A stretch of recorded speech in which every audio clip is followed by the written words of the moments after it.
So, 2026, it's right around the corner. And it's shaping up to be a year of, well, intense challenges and contradictions. It feels like a time where all the old rules are breaking down and the new ones haven't quite been written yet. It kind of feels like we're all sailing straight into a perfect storm of change. And that idea of a storm-tossed journey, it actually gives us a great guide for thinking about the year. Odysseus, the hero from Homer's Odyssey. The classicist Daniel Mendelssohn has this great line where he calls him the perfect hero for our storm-tossed times. And it makes so much sense, right? His whole story is this epic, brutal journey home, facing down monsters, and just total uncertainty. It's a really powerful metaphor for where the world is headed in 2026, a path that's going to be defined by some really tough choices and, some huge consequences. So, what are the monsters we're going to face on our own Odyssey? So what exactly are these storms brewing on the horizon? Well, in this explainer, we're going to navigate through three of the biggest ones. First up, a real crisis in democracy. Then we'll look at the double-edged sword of technology. And finally, we'll dive into a massive shift in the global economic order. All right, let's get into it. Okay, first up, the state of democracy. We're talking about these deep, partisan divides that are testing democratic systems to their absolute limits. You can see it all across the West. This battle is just raging between populist nationalism and the political establishment. And in 2026, it feels like it's hitting a real fever pitch. And you really don't have to look any further than the United States to see this in action. In July, the country is set to mark its 250th birthday, its semi-quincentennial. Now, you'd think this would be a moment of unity, right? But instead, the celebration itself has become a symbol, a perfect snapshot of just how politically fractured the nation really is. And this slide just lays out that split so perfectly. I mean, look at this. On one side, you've got the official America 250 Commission. This was created by Congress, and the whole idea was to be bipartisan. On the other side, President Trump's Task Force 250, created by executive order to push a very, very specific version of American history. You've got two commissions, two totally different stories for one birthday. It's pretty tough. And look, this isn't just about throwing a party. It goes way deeper. As George Orwell famously wrote, "Whoever controls the past controls the future." This is a high-stakes battle for America's national story. Each side is trying to shape the country's identity for generations to come.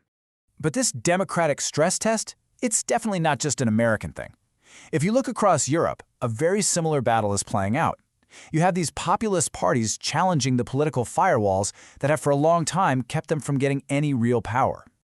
And this table here, it really shows you the key flashpoints. Take Germany, for instance. The AfD is polling so strongly in state elections that it could actually breach the Braunmauer, that's the firewall, for the first time ever. Then you've got France, where all this government instability could easily trigger new elections, which might just hand Marine Le Pen's national rally the Prime Minister's office. And over in Britain, local elections are going to be the big test to see if Reform UK's strong polling numbers can finally turn into actual on-the-ground power. All right, the second major storm front we're facing is all about technology. 2026 is shaping up to be the year where the incredible, mind-blowing promise of innovation slams right into its potential for disruption and for danger. And right at the heart of this conflict, of course, is artificial intelligence. We've kind of moved past the, wow, look what this chatbot can do phase, and we're now in a full-blown investment mania. It's all built on the promise that AI is going to transform, well, pretty much everything. And the sheer scale of this bet is, well, it's just mind-boggling. One estimate projects that $7 trillion will be poured into AI by the end of the decade. $7 trillion.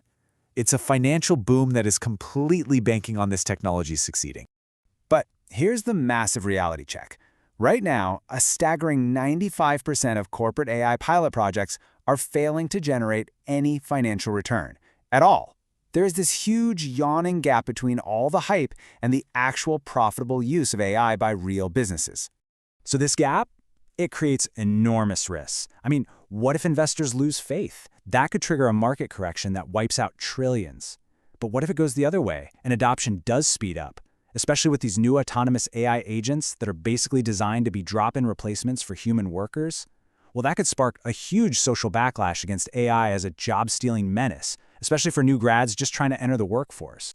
And this tension between technology's promise and its peril, it isn't just happening down here on Earth. In 2026, the final frontier is quickly becoming the next battlefield as military competition in space heats up dramatically.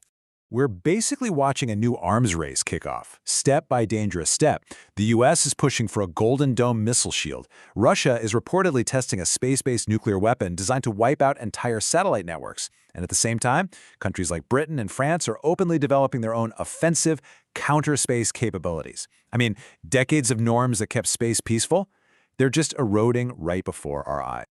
Okay, our third storm is economic. The tectonic plates of the global economy are shifting, and it's creating a whole new landscape with new winners, new losers, and a whole new set of rules. And this chart right here, it captures a truly historic moment. Sometime in early 2026, India's economy is projected to actually overtake Japan's, making it the fourth largest in the entire world. I mean, after zooming past countries like Britain and Canada, it's now closing in on Germany for that number 3 spot. Just incredible. But, and this is so important, here's the crucial context. It's another one of 2026's great contradictions.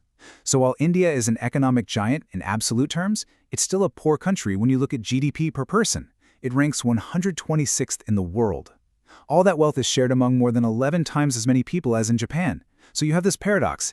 India is a new superpower and a nation still fighting widespread poverty, all at the very same time. Meanwhile, the established economic powers, they're facing some serious headwinds of their own.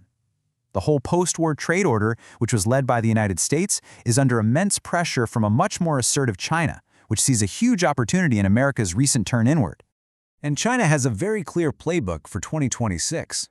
It's doubling down on tech self-reliance, trying to get around U.S. sanctions. It's using its role as host of the APEC summit to paint itself as Asia's most reliable economic partner, and it's signing trade deals everywhere, with ASEAN, the Gulf states, you name it, all while trying to handle its own domestic slowdown by pushing more exports out into the global market. Every single one of these moves is a calculated play to reshape the economic order in its favor. But you know, it's not all grand strategy and geopolitical chess. The character of 2026 is also being shaped by some really surprising and even contradictory cultural and consumer trends that are happening just below the surface. These are the small shifts that actually tell a much bigger story about our changing world.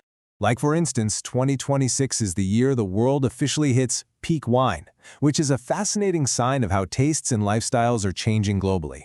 It's also the year that weight loss drugs are set to go truly global. Patents are expiring, which could make them accessible to billions and totally reshape public health. And get this, after more than 230 years, 2026 is the year America is finally set to say goodbye to the penny. A tiny change, sure, but one that says a lot about economic evolution and, you know, just letting go of the past. So as we navigate our way through this turbulent year, one thing becomes crystal clear. 2026 is really defined by its unresolved conflicts. It's a year of huge contradictions, of booms and busts, of new powers rising while old alliances fray, of immense promise and, at the same time, of equal peril. And that brings us back, finally, to Odysseus. Just like him, our world finds itself on a storm-tossed sea, facing its own set of monsters and forks in the road. And the ultimate question for 2026, the one we're all left with, is this: which path will we choose?